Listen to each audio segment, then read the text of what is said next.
Good evening, everyone. So, welcome back again to our another episode of our Equator College webinar. So, a design conversation with our very own homegrown toy producers and designers, Ethan and Aaron of Toy Panic, and also founder of Jackal X. Also with us is Jang of Inch Lab. Thank you for joining us this evening. I hope this session will inspire all of you once again. It is an honor to have the three of you in this webinar this evening. Can you further introduce yourself to the audience? Maybe we can start with Jang first. Hi, my name is Jan. Okay, hi Chun Wei, Ethan and Aaron, all the Tua Tau Kea. Okay, we are just my name is Jan. We are just only. Okay, first of all, thanks for Chun Wei for inviting Inch Lab to be on board to talk about designer toys. So basically, I was with the financial line since 1997. After graduate from US, then I joined bank in corporate banking. All the while in financial line, from corporate banking all the way then to serving some high level client, private banking. Then after that, do my own personal financial planning stuff. So after that, basically like that. Only in all the while in financial line until started Inch Lab. Okay. Right. So, what about Aaron and Ethan? Ethan, go first. Okay, sure. So, hi guys. My name is Ethan. But before that, I think I want to thank Chumei for having us. Right. I think this is a great opportunity for us to, to be introduced to to the mass, probably the mass collectors in Malaysia. Okay. So, my name is Ethan Tang. I'm the founder of and Alex. Okay, I hear echo. Okay, right. So, I'm the founder of Toy Panic and Jackal X. And before that, right, basically I was in the engineering so-called field. I was in Intel for the last 14 years, right, and until I fully quit Intel in 2014 to be full-time embark on Toy Panic, right. Then I think I'll let Aaron to introduce himself on that, right? But pretty much he's a co-founder, right? So I'll go with my part. So and then in 2016, we founded Jackal X, right? Which is to produce and to design our own action figures. It's a 1/6 action figures in Malaysia. So Chun Wei, can I share some presentation on our Jackal X products? Yes, sure. Okay, sure. So let me share some screen. Hold on here.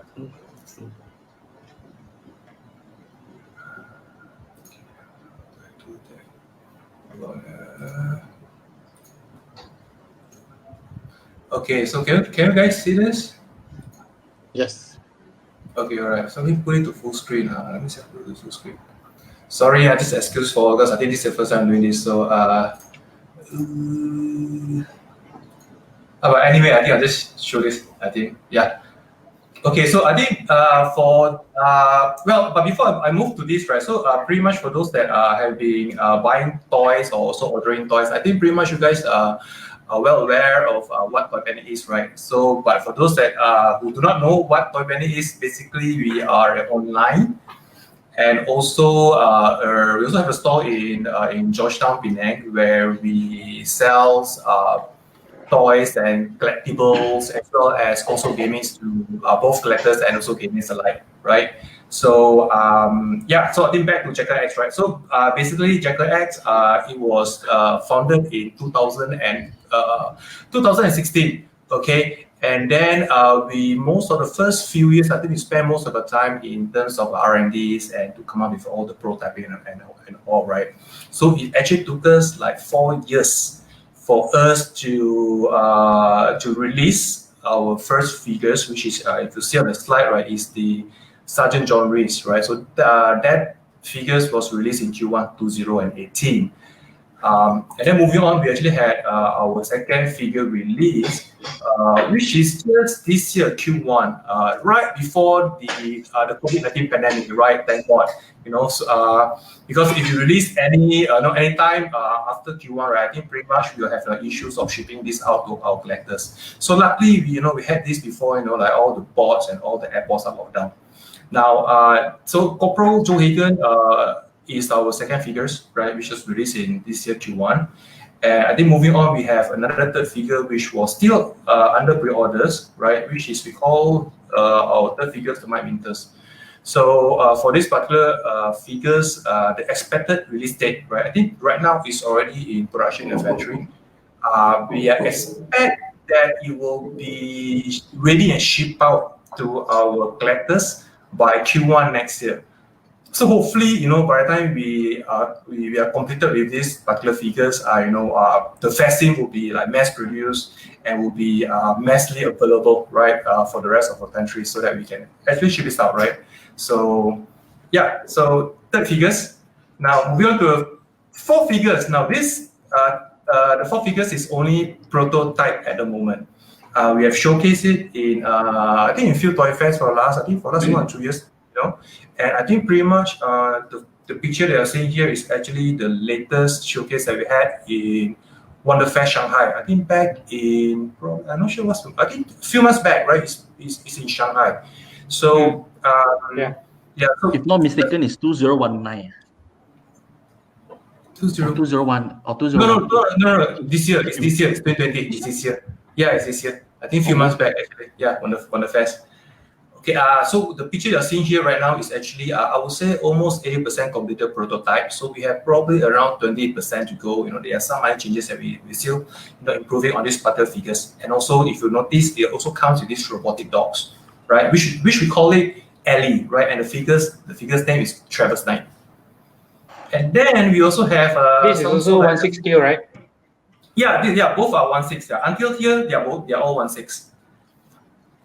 So good question, Jang. So basically, the next line that we're going to introduce next year, right, is pretty much going to be on the 1/12 scales, right?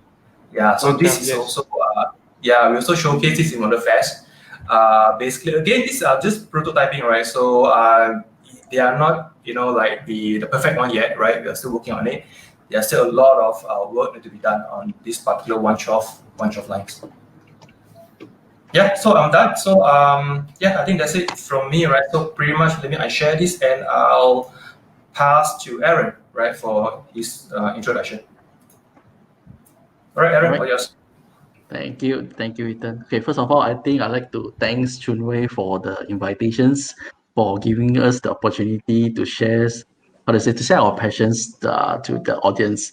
So first of all, I'm Aaron from Toy Panic, co-founder for both the Toy Panics and also Jacker X. Okay, my background is mostly on after graduate, entering a motor car line for 12 years, okay, as marketing, sales, and then in 2013, where Ethan's pursue me to join Toy Panic, because why?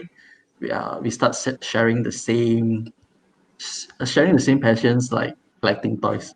Okay, I think starting from 2007, I start quitting my motor car lines, and then I full force on Toy Panic. So in Toy Panic, mostly what I did is that my mission is to take care of the back-end flows with the operatings and also etc. And of course, not to be missed out, whenever we are available, play toys is the most important thing to us. Okay, so that's all for my introduction here. All right, thank you. So I think over here everyone collect toys, okay. Jang, as a person from the financial field, what actually inspired you to start Inch Lab? Same collect toy first. Started actually quite late into designer toy scene. All the while we collect action figures, right? Star Wars, all those kind of He-Man, Thundercat, all those kind of things. Then in 2016, accidentally found an article about designer toys. So then go and see what is the designer toys all about. Then the first artist that I found is Ron English. Then from there, then I start to dig even more. What is designer toys all about? So basically, designer toy is more slightly different. They don't have any story driven.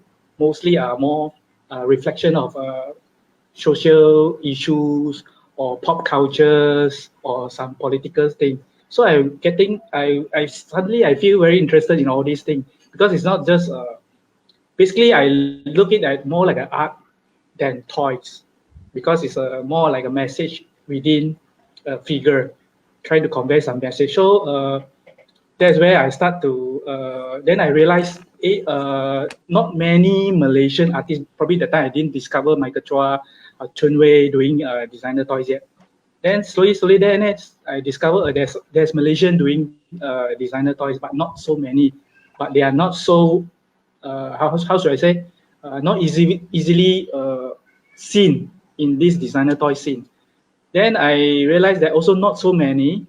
Apart from Thailand, most of the Southeast Asian toy artists are not exposed more in the world stage.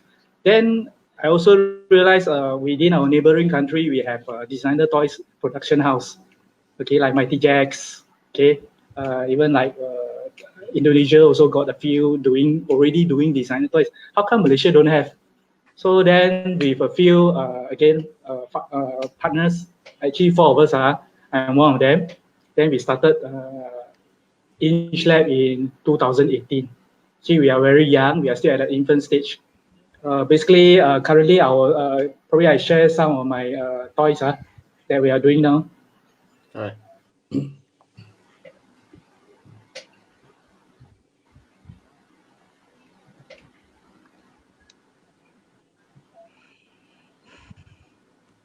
Okay, basically, designer toys at the moment, each lab we are actually collab with artists, existing artists.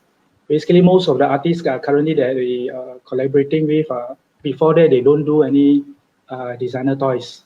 Okay, for example, like this one is eventually she herself is how should I say? She's actually sewing dolls. So from some of the characters we think that is interesting, then we asked her whether she wanted to make it into a designer toy because when handmade, it takes time. See, so most of the characters, most of the time don't have chance to collect her figures. So we decided to mass produce some of her characters so that more people can access to her design. And then these are some of us, okay. And then this is also another artist. Basically, is one also talented 3D artist. So I have never been doing toys or figurines before. Okay, and this is Sean. He also Penang Lang. Now currently based in Shanghai. Toy artist. Okay. Okay, these are the upcoming one. So not only we are collaborating with Malaysian, we are also collaborating with artists from Southeast Asia. For example, like Indonesia, and coming on board one is also Indonesia. So basically, we want to have a mixture. So in the future, when we have more collaboration, we are trying to mix and match with Malaysian and other Southeast Asian artists. Okay. So currently, these are some of our products. Okay. And what basically we are looking for more artists, especially Malaysian, to collaborate with. Okay, basically that's how we started, because we also started from collecting toys, and also want to bring more Malaysian artists to the designer toy scene. That's why we started Inch Lab.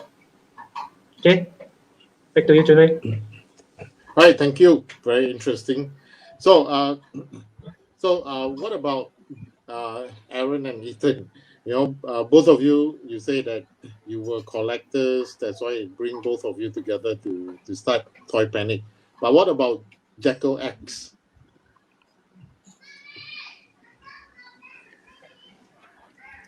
Ethan?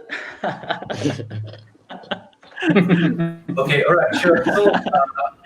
So I think when we started Toy Panic, right? I think most of the time we were just selling other people's brand, right? We are selling other people's company as well. So I think both of us we are more into action figures. So as the time goes by, right, we started to notice. I think like just like John said, right, we started to notice that like how come, for example, like there are uh, so many companies out there, right? Even our neighboring, like countries like Singapore and Thailand, or even Indonesia, right? They have their own brands, own company that produce and designs action figures. So that kind of like hit us, lah, like in the sense that how come Malaysia, there's no company at all doing action figures, and I think that's kind of like motivate us, to like to just to prove it to people that actually Malaysia we have the talent and the skill to do it, lah, right? So that is why I think me and Aaron, we set up Jacket X to to actually to prove people wrong that actually Malaysia can do it as well, right? I think that's one of the reasons, and I think on top of that also, I think because Aaron and myself, we are both collectors. So we grew up in the 80s, right? Like just Jang said, right? We watched a lot of like cartoons like Thundercats, Silverhawk, like what was that? Starcom, all those, right? So we have our own concept or interpretation of action figures that we want. But up to today, right, we haven't seen any of these companies that actually do that. So that's also another motivation to actually motivate us, right? To say, if people don't do it, why don't we do it? Because we like that kind of like genre, for example. Like if you look at Jacket X, right, our genre is more to science fiction, futuristic military concept. So when we started Jacket X, actually there's not so many companies out there that's actually doing this, right? So we want to do it because we like it, and I think there's a market for it, and I think and I think the most important thing is that I think we thought that I think it's to be something fun to do. Life is short, right? If you don't try it now, when are you going to try it, right? So I think that's pretty much how we set up Jacket X. Yeah. Yes, on top of that, what Ethan said is that why we formed Jacker X is that because, like what Ethan mentioned, because we don't see any other collectors, like, or maybe the items that we want, but because they're not selling it. So since people are not selling it, why not we create our own figures that we ourselves like it, and then of course at the same time we can share our figures to the world as well. I mean, even like in Malaysia or in the world, so at least they can acknowledge, or maybe they acknowledge that Malaysians have their own designers figures that can actually compete, or maybe can can present when we present out and say that, hey, where are you from? Actually, we are from Malaysia, something like this to our collectors, lah. Yeah. Okay, very, very, very interesting. So, yeah. So, and another thing is that when we make toys, right? So, like for example, you have made lots of like in Jacker X, you have quite a number of models now. Like Inch Lab, you have quite a number of toys that you produce now. So, should toy be made to represent certain identities such as cultural or social issue? What do you think?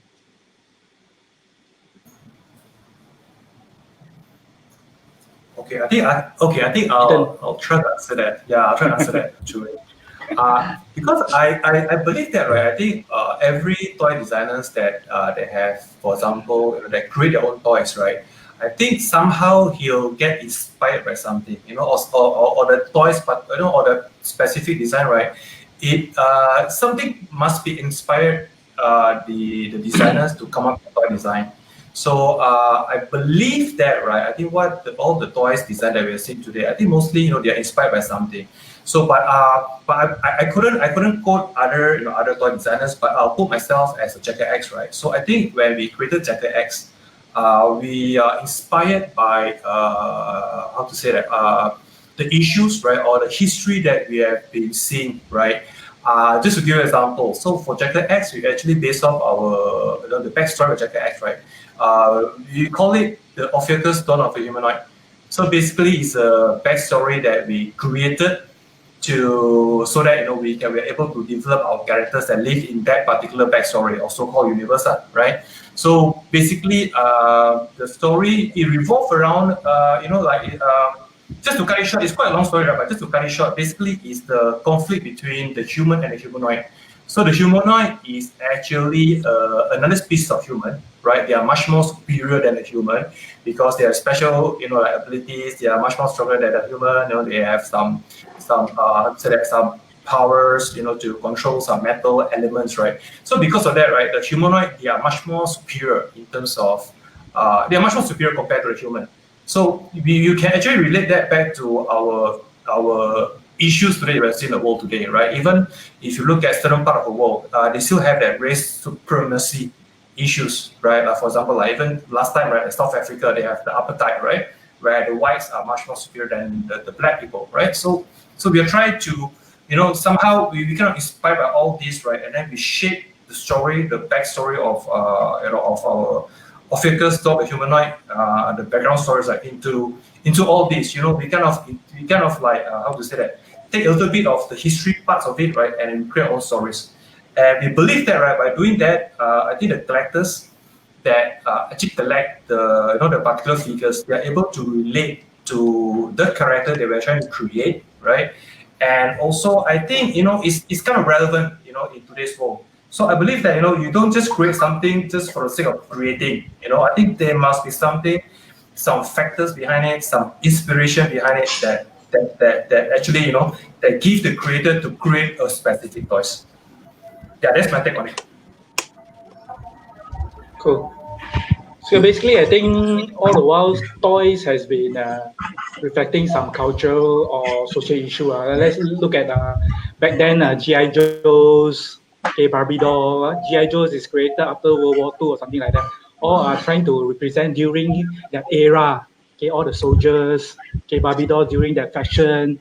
Basically, you see, and then toys also evolve. See from during that period from social problem. Then for designer toys, it's even obvious in terms of representing culture or social issue. You see, like maybe like Ron English, for example, most of his actually is sarcasm about government and also some big corporates. Okay, especially the like the McDonald guy. Basically, is actually trying to sarcastically criticizing all the big corporates, especially the fast food industry. Okay, so designer toys, I think mainly are based on current issues. Most of them when they created is current issues and also some current trend. So more or less, definitely they are influenced by all these factors when they create toys. Right?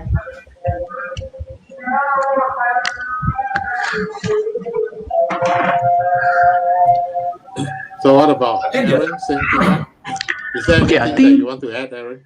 So I think for my understanding of the culture and social is almost related to what Ethan mentioned, is that it depends on what are the things that we want to represent to our collectors or to the figures itself, and then to see whether it's the collector buying or they are feeling the same what we feel. So I think somehow it depends on the figures that we create, so that it represent during the culture itself and also the social time to see whether like what how to say is like what Jang mentioned also during 80s. Okay, why we collect toys? Because we have this kind of cartoons, and then we see that this cartoon is nice. Maybe he will be my part of my superhero, so I'll start collecting him.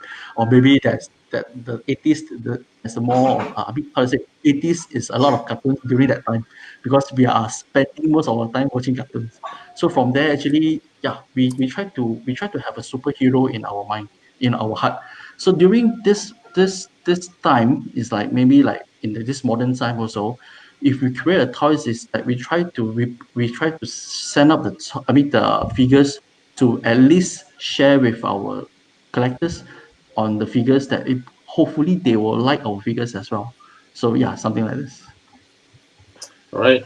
Yeah, that's really true. Which I mean like what Jang said also, right? Like John English and other designers who created art toys. Basically, I think I have seen lots of toys are based on social issue a lot, especially those that criticize government and big corporate companies, right? So so Yeah. like Hey, but all of Joey, you produce. you wouldn't want to do that if you're in Malaysia. Yeah. True.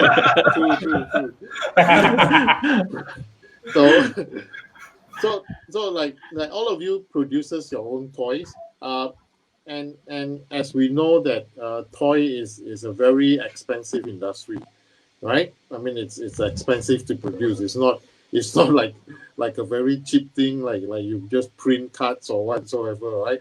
So in your journey, do you find or is there any cheaper ways to produce a toy for starter? I mean, for people like who just starting, do you think there are cheaper way? I mean, with the technologies now that we have with 3D printer, you know, does it work? I think it might work. It might work, but slowly there, because today to create, I mean, to find a way to create a cheaper toy, of course you need to find more resources. Okay, to find more resources is that yeah lah, what are the things that you're looking at first? Are you looking at the design first, or are you looking at the quantity, or are you looking at the demands, or yeah lah, the figures that you're going to create? Because as creating a figures or a toy itself, we need to understand the market demands as well. Because without the market demands, you don't know how many quantities you want to produce. As we all understand that produce a figures is doesn't come cheap, right?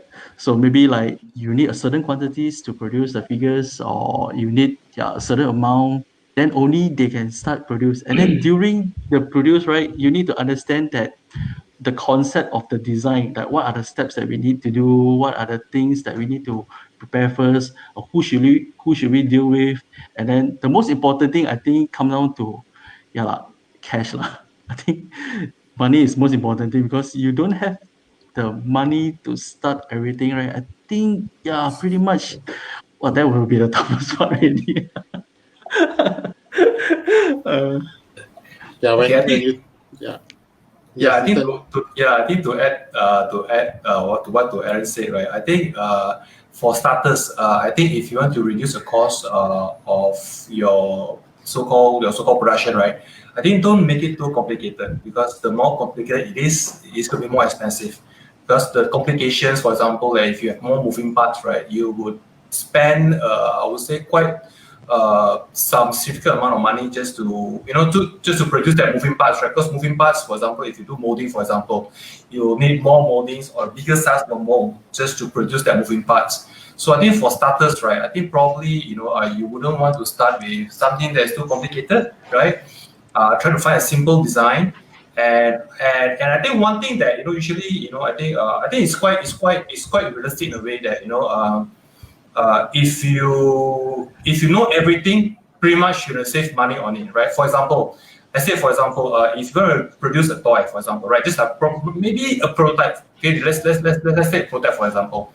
So if you know the whole steps of producing a prototype, right, all the way from designs, from 2D drawings to 3D drawings to 3D printing, to painting, to airbrushing, right? If you know all those steps, right, pretty much it's going to be very cheap, because you're the only one guy that do everything, right? You're not paying someone else to do it. But if, for example, if you know probably like few steps in that whole steps, and you do not know like certain steps, right? For example, maybe you do not know how to do like 3D drawings, for example, right? So you need to hire a 3D, a 3D freelancer, for example, just to do a 3D drawing for you, or maybe you don't know how to do airbrushing, right?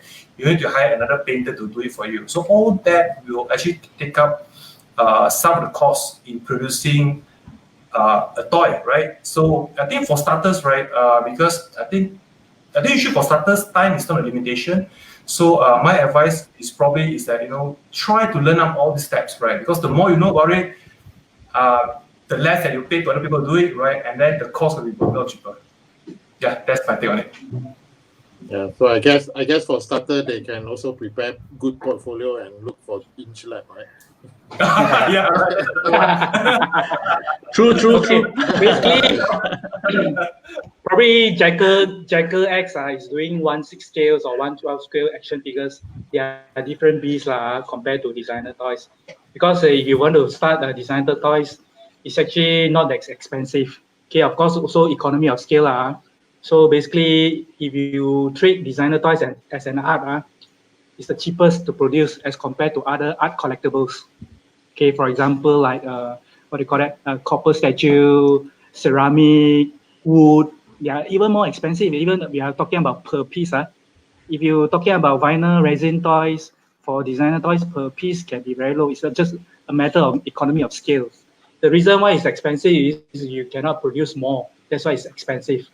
So of course, 1/6 scale and 1/12 scale is different story. That one is totally different beast at all. So of course, with the technology advancement, 3D printing is very good already. You can even nowadays with social media, you can learn how to recast your resin toys, right? You are self-learning. You don't have a Tang class. You can do your toys your own. Okay, and then all these you can also have other mediums. You see, like even you want to do a 1/6 scale or 1/12 scale. Some people use BJD, ready available bodies. All they need to do is just to create their own. They sculpt their own head, and then put it on top of the figures. Then they become another figures.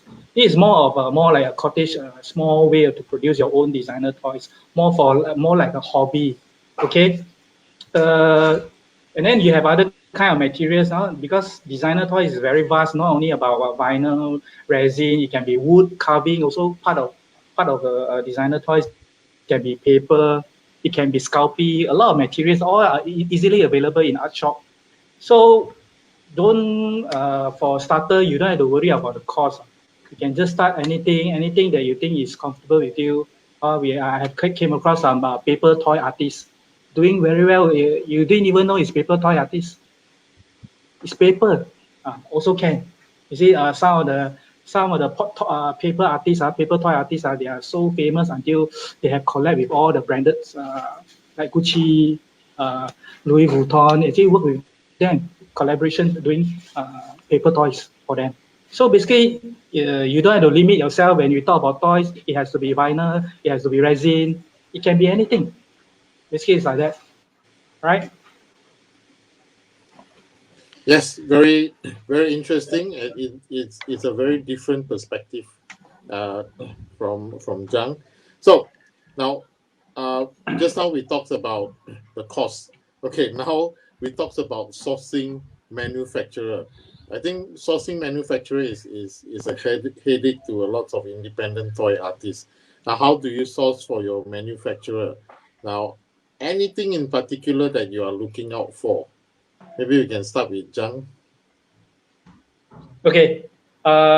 Individual independent artists, most of the time you find headache because you don't know them. Okay, let's say you want to produce a vinyl toy.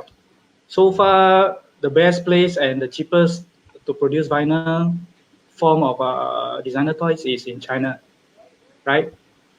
If you don't know Mandarin or Chinese, then this is one of the barriers. It's very hard to communicate with them. And then also, basically when you don't fly over to visit their factory, there are so many factories there, you see. Of course, there are some big one, and also there's small one. And then another issue, like Aaron said, MOQ is another hindrance for starter because minimum order quantity. Okay, like big factories, they need 1,000 pieces, 2,000 pieces. When you sum up the money, it's quite a huge sum of capital to outlay, and also the QC. And then if you want some artists, they want cheap factories to produce, you also will be facing some problem. For example, like copycatting your products, because when they charge you cheap, most of the time they will use your design and copycat. That's why a lot of artists, when they go to cheap factories, right, most of their things will be fraud. I mean, duplicate and sell in the market. Before you launch, you get this a lot in China already. Okay.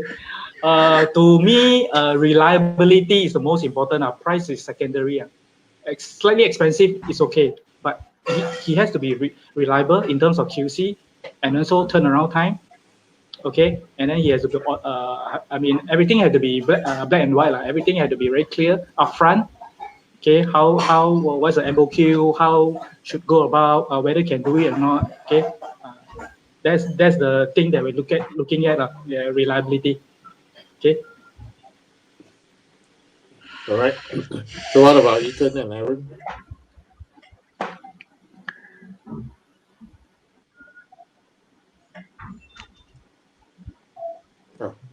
Oh, no sound, Ethan. Oh, sorry.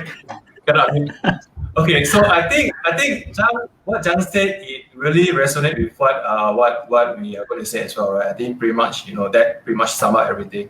But the thing that I want to add on top of that is more is another thing that I think is quite important is the communication with the vendors, right?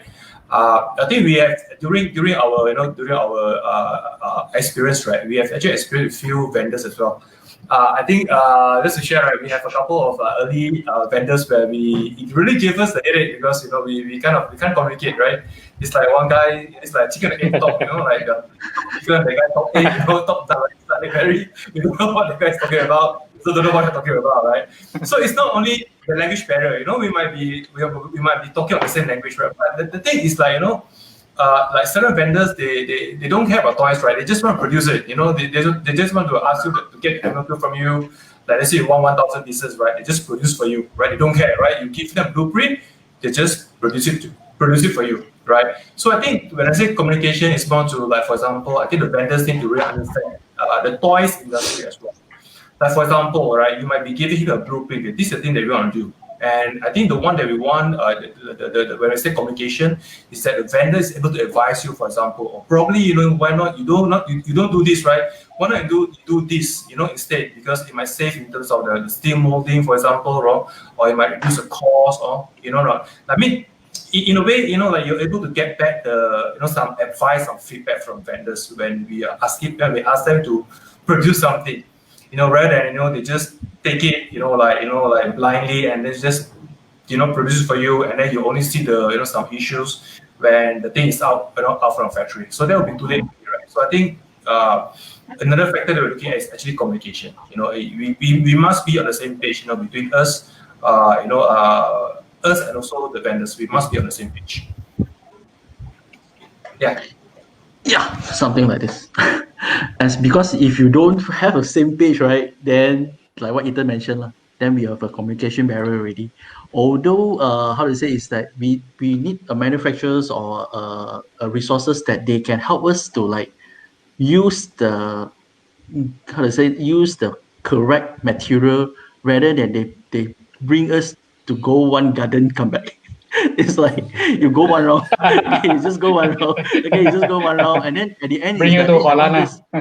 Yeah, something like this is like, okay, because everything that they mention, right? If let's say they don't help us to save our costs, okay, it's a cost increasing because the more you spend on the communication and then they produce incorrect source or items to us, right? It's actually a wastage already because every wastage is a cost increment. So which is finding the same page or the good vendor, then that will be the best one. Yeah, I think one thing that I really agree with Jang is that I think money is secondary, right? They might be a little bit expensive, but I think the reliabilities, the no headache that they give you, right? I think that worth it, right? It's really worth it because you might be saving a lot of money or probably some savings from finding a cheaper vendors, right? But just imagine like the time, the resources that you spend to solve issues that it cause, right? I think that is really not worth it, right? So I think slightly expensive is okay as long as they're reliable and they know what you want to do. Correct. All right. Exactly. So another thing is that what do you think of the reception of designers' toys or locally made toys in the Malaysian market? You mean handmade? Maybe handmade, You mean maybe self-produced. I think we have okay. we have quite a number of artists who do that, right? Yeah. Yeah. Of course, if you are looking at low quantity, then of course our local artists, they can do it probably like 10, 30 pieces. If you are looking for mass produce, then of course you have to look out on those for factories that actually can produce it for you. Because of course, if vinyl, you got no choice. If plastic toys, then you have to find factory. Because currently Malaysia don't have any plastic factory that actually manufacture toys. Plastic bottles got a lot, clang. I visited one plastic. Because we also looking for local things, probably can do accessories, and or they can only do bottles, those simple manufacturing. They don't have all those precision production machine to produce all these small plastic items. So you got no choice. If you want to do vinyl or any PVC or whatever, you have to find overseas factory at the moment. Even regionally, I think like Thailand, Indonesia, Philippines don't have any factories. I don't think so. Probably Vietnam got doing for big factories are more. That one is more under Mattel or Hasbro or Funko Pop. So for us, I doubt if you do plastic, you have no choice. You have to go overseas. Unless you want to do like resin or other kind of materials, you can do locally. Okay, we have a few artists doing it. Okay, it's cheaper. Yeah. Do Right, so I answer your question? yeah, thank you. Yeah, Ethan and Aaron. Okay, I think my take on this, I think my take on that is that because we are also running Toy Panic, right? So pretty much, I think what we can share with the audience is that I think Malaysian market, they are also called, to put it bluntly, they are not very receptive of designer toys. From the data that we have, right?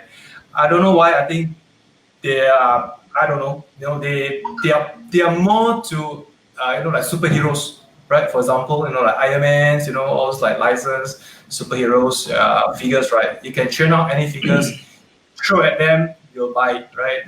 But if you give them like designer toys, which is a nobody, right? They'll not, even though it's cheap, right? I don't think they're gonna buy it. So I don't know why. Probably it's a weird market in Malaysia, or I don't know, or maybe the collectors are still at an infancy stage, right? Where they are not as, how to say that, they're not as the market that you see in, I don't know, like for example, like South Korea or Taiwan, right? They're very, they can even have a very big international kind of like type, like toy expo just for toy designers, right? But probably Malaysia still have some, room for improvement, some, probably some time to catch up with the rest of the countries. But I think if you want to do toy designers, right, I think it's better not to just focus on Malaysia, because I think the market is too small. Just within Malaysia alone, right, I think you should focus on other countries, or you should go international, right, Asia, right, or even to USA, for example, right. You should focus global. I think don't focus locally. The market is too small. Yeah. I think from my understanding of toy designer is that it's more to how to say, is that the because how to say, it's like, because toy designer is, because market, we have two type of people. Okay, a collectors, or maybe a non-collectors. So the collectors for toy designer maybe is just a niche market. Maybe we say about like 5% or maybe 10%. So to cater that, I think, yeah, the percentage is slightly low, because maybe like what Ethan mentioned just now is that because most of the collectors, they are more to, how to say, well-known characters, like maybe like Marvel's, DC's, or maybe like or 80s cartoons like maybe Thundercats. They are more to that. But for designer toys, that if you want to capture the market, is that you need to create their childhood figures that which relate to them. Then only they can start feeling that, oh, this character is what I want during my childhood. Then maybe they will pursue with it. Or else, compared to our neighbors country, like maybe we say Thailand, China, Taiwan, or maybe Korea, they are more collectors on the designer toys compared in Malaysia. Yeah, this is what I understand. Yeah, agree. So, yeah, so I think designers toys is booming in Malaysia as well. Every now and then we will see new toy artists has emerged. Even now, college students choose to produce art toys in their final year project, right? So where do you think that this culture will lead to? Will we see more toy expo here in Malaysia in the near future? What do you think? Jang, time to recruit people. Okay. I think the most important thing is that. Okay.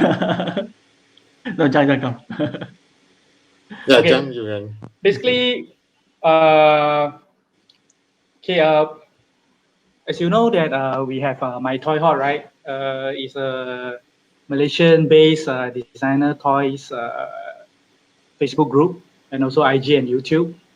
So basically, our mission is to educate Malaysian about designer toys. Okay, probably I don't go too much on My Toy Hot because later Edwards will have another session with Junwei to talk about My Toy Hot. Okay, basically uh, Aaron say, why Malaysian are not so keen on designer toys because they don't know what is designer toys.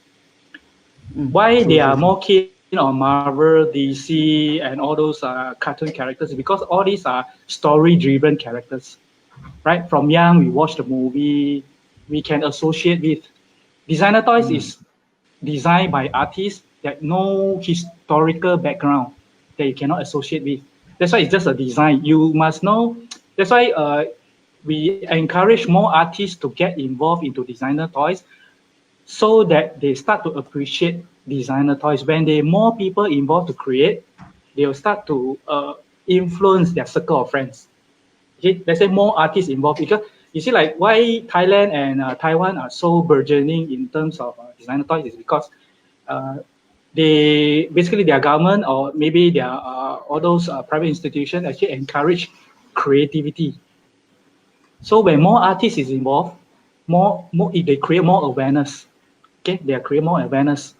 So we are quite happy that we see like Chuma even say that nowadays students their final project they do designer toys instead of painting or whatsoever, which is a good thing because also because thanks to social media people are more aware of especially like all the famous name like Kos, okay, Murakami, all these are starting to become mainstream. Okay, it used to be a pop art. Now it become more and more mainstream. Like Murakami, okay, and also some of their designer toys in auction house is pretty high, fetching pretty high price. So all these young generation they start to realize all these things, which is a good thing. So in the future, when more people get to involve, more people get to create, then I foresee that more people will be aware of these designer toys, and slowly the market will grow bigger. I wouldn't say that it's booming now, but definitely it's growing. Definitely it's growing. So it's a good sign. It's a good sign. Like Choi say, it's a good sign. Hopefully, more and more people get involved in this line. Correct? So this one we need to have Chunwei to organize an event to us already.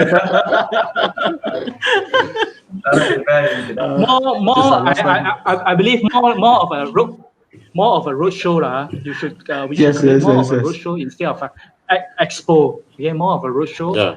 Road show you can do it in schools. More on educating the public rather than selling because expo you are talking about selling, right?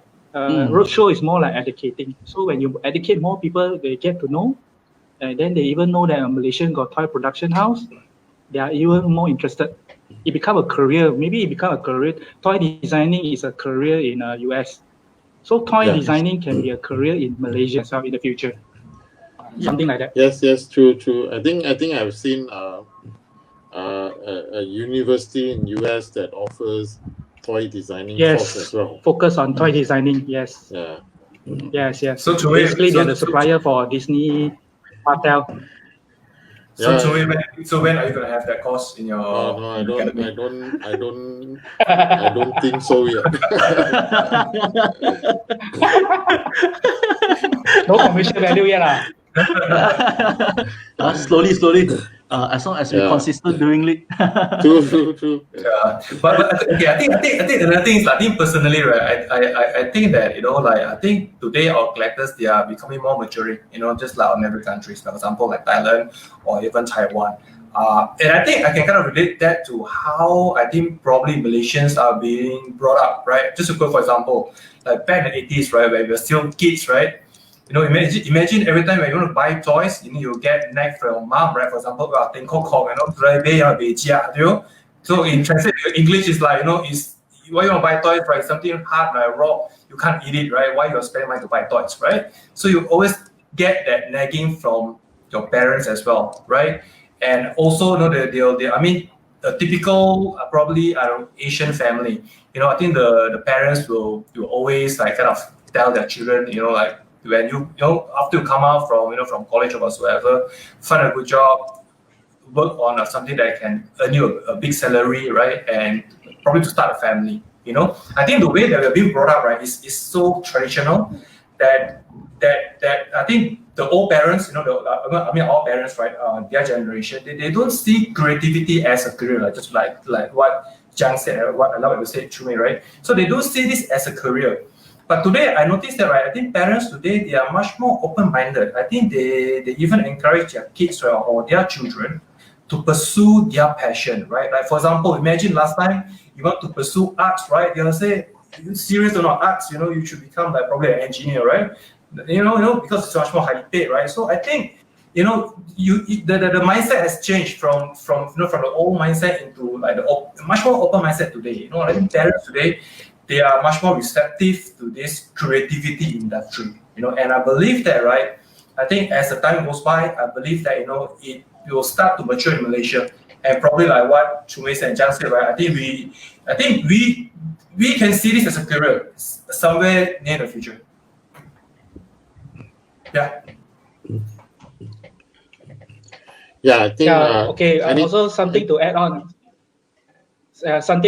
Also, probably the parents don't know about the size of the designer toys. I have some figures from some figures they share. For global designer toy revenue has increased quite tremendously from 87 billion US dollar in 2015 to 198 billion in 2019. Okay, and then they are projecting to increase to 448 billion in 2024. So if your parents, you as a parent, you see this, this market is big, probably you will let your child to go and pursue this toy designing as a career, because this market is growing. Okay, especially in China. Let's talk about Pop Mart, also one of the fastest growing production house. From 958 million in 2015 to 3.1 billion in 2019. In such period of time, it's growing. So like what Ethan say, why parents now are more receptive of letting children to be study creative industry is because during our parents' time, they are more poor, right? Not enough money even for makan or whatever. So the time you want to do toy, you do sell, right? So now we are more well-to-do now. Okay, we are more self-sufficient. So we are more willing to allow our children to pursue what they want to pursue, especially in terms of our creativity line, which is a good sign moving forward for Malaysia. Okay. Yeah, agree. Yep. True. Yeah, that's exactly. I think. I think I agree with the roadshow idea. I think the roadshow thing is one of the main way to promote this toy thing, right? So I think we. And were. Chume, you need that numbers from Jang in your roadshow. Yeah, true. Bold it, put it big, right? The font size big, bold it. True. I think I would. It's a growing industry. Bring InSlab into the roadshow. What? It's a must. It's a must. Yeah. So I I think we are coming to the end of the conversation. I think we have a question from Aya.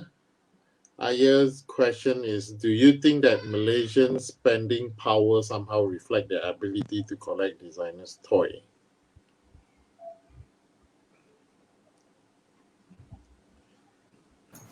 To me, question to me. Yeah. Okay. Anyone? Everyone. This Everyone. was This question is ask to toy everyone. panic. Toy panic, 7 toys. Okay, I think okay, to answer So that it- question, I think to answer that question is that yeah, it depends on individual. If let's say they have extra incomes and then they feel that toys is one of their how to say a way to release their tension there, yeah, come to Toy Panic anytime. Yeah, but I think that's No, true in a way because if you look at, for example, right, I'll just take example like Hot Toys, for example, right, the Iron Man, I think, you know, like the one Iron Man for toys, it costs about probably roughly slightly over 1K, right, in Ringgit Malaysia. But imagine if you're living and working in Singapore, right, that's just like about 300 Singapore dollar. So that, you know, relatively, if you compare the value, right, the number to numbers, it's relatively very cheap, right, in Singapore. So I think, you know, I think yes, I think in a way that does play a big part in, you know, in how, you know, in how collectors, you know, like I mean the spending power, right, for the collectors to buy like designer toys. You know, I think that's my take. I think that it does have some impact on it as well. Yeah, Jung, anything to add? to me, to me, I think it's not a problem. If Toy Panic year to year sales is increasing, it doesn't it shows that Malaysian disposable income is enough to buy what they want to buy. Correct, Ethan? Table. Correct. So it's just that whether what- it's just Yeah. that what they want to collect only at the moment. Like Correct, what you say, maybe mainstream, more Yeah. story driven characters. Okay, if they one day, let's say Jackal X is more people get to know already, then probably they will switch their collection to Jackal X, which I think the money is always there. Because to me buying toys is for your for your childhood. I mean it's like something to collect, but no need to go to that extreme. It's like, oh, I die must buy that. No need. Actually, it's something that you buy at your comfortable range. So that is more important. Yeah, true. But some people don't think that way. It depends on which figures they want to buy. Yeah. So some collectors so some collectors, they might spend a lot of money on you know, on the collections, right? So I think it's a give and take, right? They might spend more on collections, but then they prefer to probably, you know, like drive a smaller car, for example, right? So I think there's always, you know, like a thing to juggle, right? Whether you want to spend more on collections or, you know, there's a place for, you know, for people to juggle. Yeah. True. Because let's gauge disposable our Malaysians disposable income. You just look at the numbers of galleries, number of art galleries around Malaysia. There are quite a few art galleries around Malaysia, quite a lot. You know? So when you see art galleries around Malaysia, right, that means there are art collectors who are willing to pay big money for art. So basically, designer toy is also considered as art, right? It's just that whether they know how to appreciate art designer toys is part of the collection. So since there are so many galleries, that means the people still have money to actually do collect stuff. It's just that whether what they collect only. That's what I see lah. So basically, it's still growing and no problem.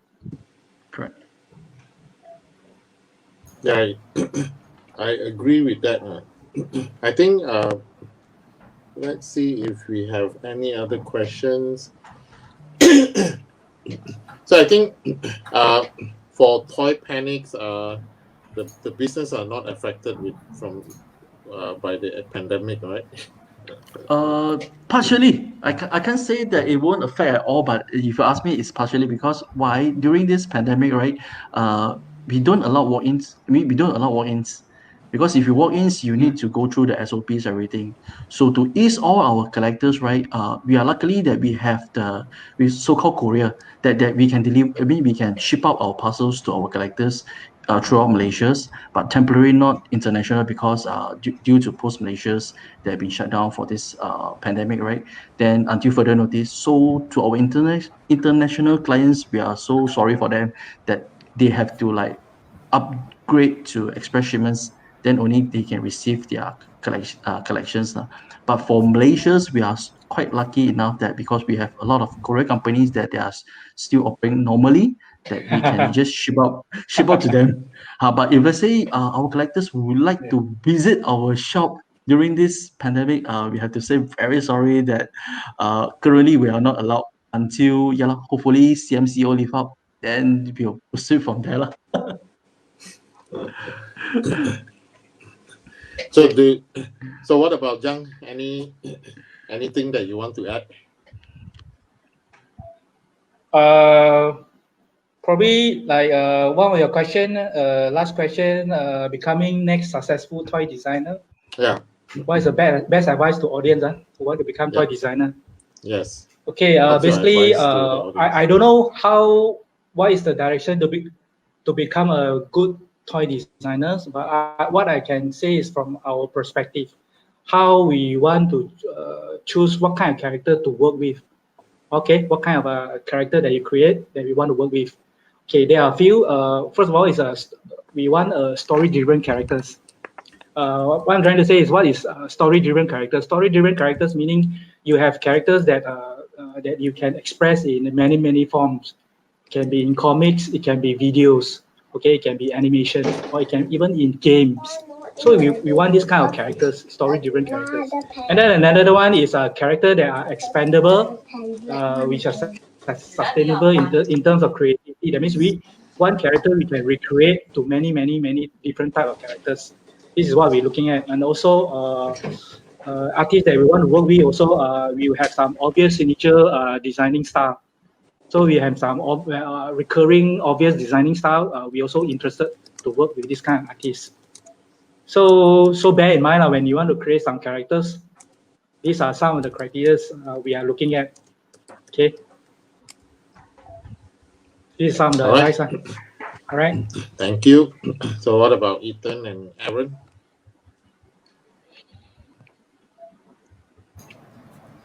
Aaron, you want to take that? Okay. So I think my advice to be a successful, to be successful is that try to create as many figures as possible for our packs. The more that how to say successful is that okay, as long as throughout our journey, okay, we create as many interesting characters for our collectors to collect. I think that is part of our successful also. Because we know that people or maybe collectors start acknowledge us and then start collecting our figures. I think that is one of the proudest moment also.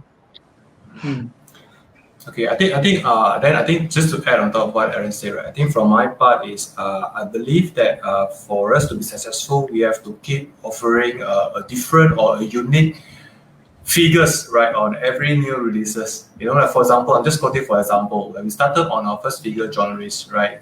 Because it's our first figure, so the how to so call the features that we put into the figures is quite simple. For example, if you look at genres, right? It has this very simple exoskeleton on the arm, right? So that's quite simple, and just with a helmet and with two weapons, right? So that's our first figure. So when we move to the second figure, which is Joe Hagen, we kind of like push, the boundaries a little bit higher. Where on the second figures, we try to produce like the figures with two robotic arms, right? So that kind of like it gives kind of a fresh and also a unique so-called interesting point for collectors to collect it, right? And then moving on to the third figures, which is Mike Winters, we try to push the challenges further, right? We try to raise the bar a slight little bit when we decided that why not for for my winters, this time we try to produce a full body exoskeleton, which is quite tough. It took almost like more than a year just to do that. And also on top of that, we also try to make, for example, the helmet to be LED lighted. With just like a step on, like the face mask is a magnet on it. When you step on the helmet, the lights will turn on, right? So we put some of these jackets as well. Yes. Each right? So on the on the fourth figure, the Traverse Knight and Ellie, right? So that one we try to dive into different challenges this time, right? Which is we kind of put out like the mechanical dog, right? So we try to break another barrier in terms of the features we're trying to that we're trying to offer to collectors. Correct. So I think for us to be successful, right? I think of course the easiest way out to make profit is just to repeat what you have been doing, right? Because it's simple to do that, right? Just keep repeating the same thing over again, right? But if you try out something new, even though sometimes it's quite risky because it's a little bit costly, and if the collectors doesn't buy it, right, you're in a way you're screwed, right? But I think that new features, it keeps your releases to be fresh, and people will keep waiting. Like for example, collectors, Yes. they'll kind of like they have this anticipation, they're waiting for your next releases because they know that your next releases could be different than what they have purchased or what they ordered for the previous release. So I think for us, our strategy is to have that, to have that strategy. Yeah, to have new features, new releases, new unique, features on our every new releases coming out from Jackal X. Yeah. All right. So very Exactly. good topic. Very good topic. Very good conversation. Thank you so much to all of you to take your time off this evening. Thank you. Thank you. Thank you. Thank you so much for joining us. Thank you. So I hope the audience get something or get some benefit from this conversation, especially those of you who think that you wanted to venture into art toy scene, so or you just wanted to buy toys, so visit Toy Panic. Visit Toy Panic more. Thank you for the publicity, Julian. Thank you for the publicity. So thank you so much. So we Right, will thank you. end here. Good night, everyone. So Right, see thank you guys. Thank you. Yeah. So see you. Good night. all Good of night. Thank again, you. next Thursday, same time at 8 p.m. So next Thursday we're gonna have Hector, which are our own Equator College alumni, who will be with us, and also Edward, who will be talking about his brand and also My Toy Hot. So thank you so much. Thank Right, you. thank you. Thank you so much. Okay, have a Thank nice you. Good night, guys. Thank you. good night. Good night. Good night.